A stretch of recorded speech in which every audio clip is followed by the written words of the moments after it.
Hello everybody, I'm some Loudmouth on the internet with an opinion, and I object to this episode. And before I get overruled, I really need to go through why this is one of the worst of the series. The genesis of this episode came from an idea Greg Weisman had for the third season, to have Goliath put on trial over his very sentience. Meant to mirror civil rights cases of the past, the trial was meant to deal with what makes a sentient being, and how our society determines such things. Ha ha ha! Yeah, that actually might have been awesome. But that whole concept is ruined, completely and utterly ruined, by today's episode, Episode 7, and Justice for All. We open this episode with an attempted jewelry store robbery, and instead of sneaking in and trying to get around any possible alarms, these are Goliath Chronicles villains who instead try to blow shit up and try to draw as much attention to themselves as possible. Criminal masterminds. Predictably, the Gargoyles show up and attempt to foil the robbery.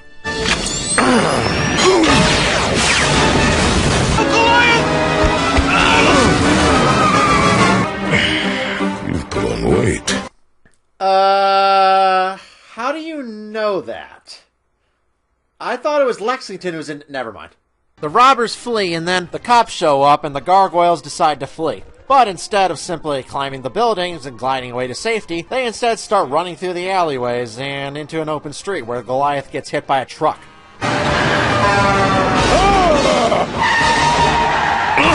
You are stupid! You are stupid! You are stupid! Goliath is arrested and thrown into a maximum security cell. Elisa, of course, comes to visit him, and we're told that Goliath is going to be criminally charged with the robbery. There were 2 witnesses in the alley.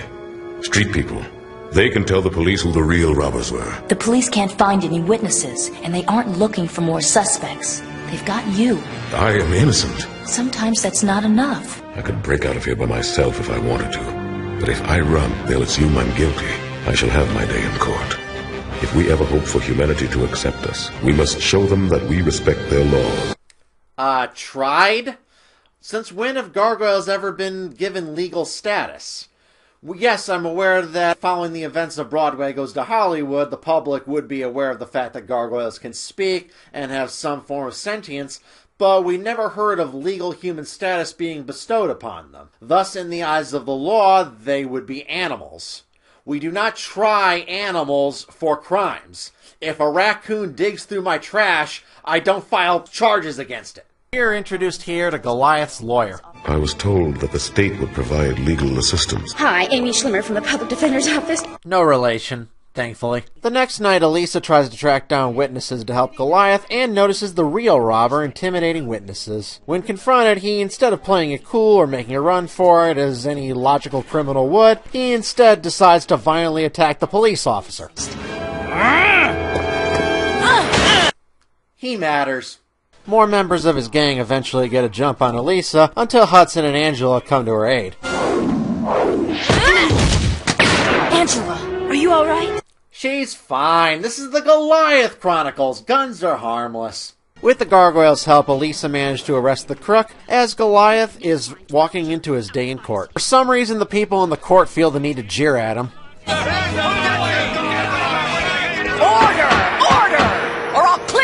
Rebel, rebel, rebel, rebel, rebel, rebel, rebel. In conclusion, Your Honor... Though a couple minutes later, for some reason, the back of the court is very clearly completely empty. Well, that was extremely inconsiderate of all those people to show up to the courthouse just so that they could scream a bunch of bigoted slurs at Goliath and then immediately leave before the freaking trial starts. Is that what happened, or were the animators just too lazy to animate a crowd? You take a guess. And experts have identified the defendant's claw marks on the weapon used to destroy the jewelry store wall. The prosecution rests its case. Also, why the flying fuck is Goliath not restrained in any way? They have a being who's strong enough to bend steel bars in custody, and they don't bother restraining him? Very strange of this public that supposedly hate and fear gargoyles to also completely trust that he won't use his incredible superhuman strength to hurt anybody. Greg Weisman intended for the crowd to react with Goliath coming into the courtroom as if they had just brought a grizzly bear or a tiger into the courtroom, like they just brought a dangerous animal, and the crowd would react in a similar way. You never get that in this episode, even though that would be the completely logical way a crowd would react in this situation. After the evidence against Goliath is presented, Goliath's only retort is to go on a boring monologue. Gargoyles exist to protect their community. It is not our nature to rob. We have no use for money or material possessions. Bullshit, Goliath. There have been gargoyle villains on this show before. Your evil clone, Thalog, in his first appearance, stole money. So yes, some gargoyles in the world would have use for money, and could be criminals. The whole point of this show is that, not to judge a book by its cover, both humans and gargoyles are capable of evil. That has been a big staple of this series. I have come to this courtroom seeking justice, not only for myself, but for all of my kind.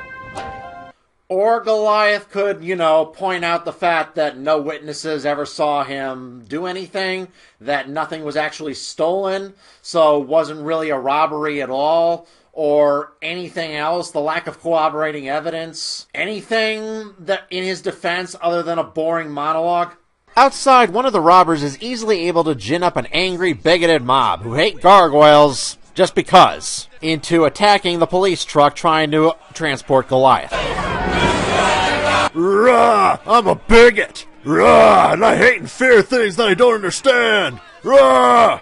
What the fuck is wrong with all these people? Why is every human in the general public such a mindless, bigoted prick? Where does all this hate come from? Seriously, if I were Goliath, I would go back to Demona and be like, baby, you were right all along. Fuck these pricks. Being a mindless bigot once again gives you superhuman strength, as only 4 people are somehow able to tip over a police truck. And Goliath breaks free, climbs to safety, but not before getting a tape recorder to prove his innocence. I have a plan to prove my innocence.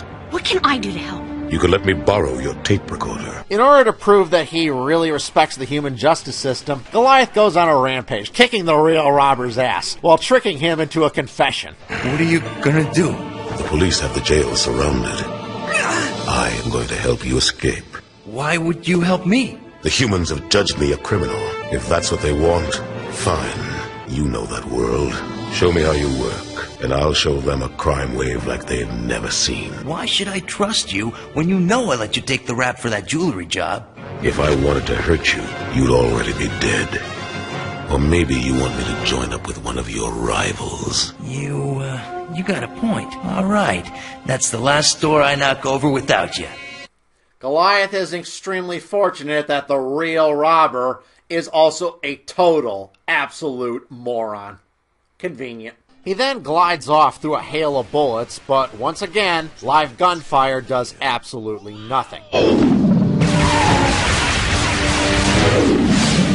Remember when this show gave a dark and realistic view of how dangerous guns were, to show kids that guns aren't toys and that gun violence has serious consequences? Elisa? Oh.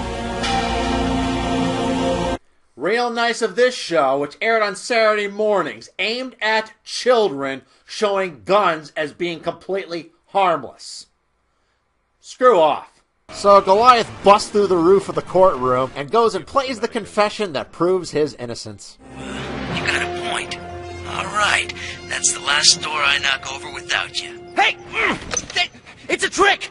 He tricked me! He made me say things I didn't mean, okay? Bullshit. That confession would be completely inadmissible because it would be extremely easy to argue that that confession was made under duress. Confessions made under duress are inadmissible. If you torture a guy and you scare him enough, he'll confess to the 9/11 attacks, but that won't necessarily make it true. But for some inexplicably stupid reason, this judge decides it is admissible, and Goliath is found not guilty. So this bizarre trial ends with an even more bizarre twist, as a gargoyle, wrongly accused of a crime, catches the real criminal. Perhaps he was wise to trust the human system after all. What? No, he didn't. Goliath was only found not guilty because he broke out of prison and went on a vigilante rampage to get evidence of his innocence.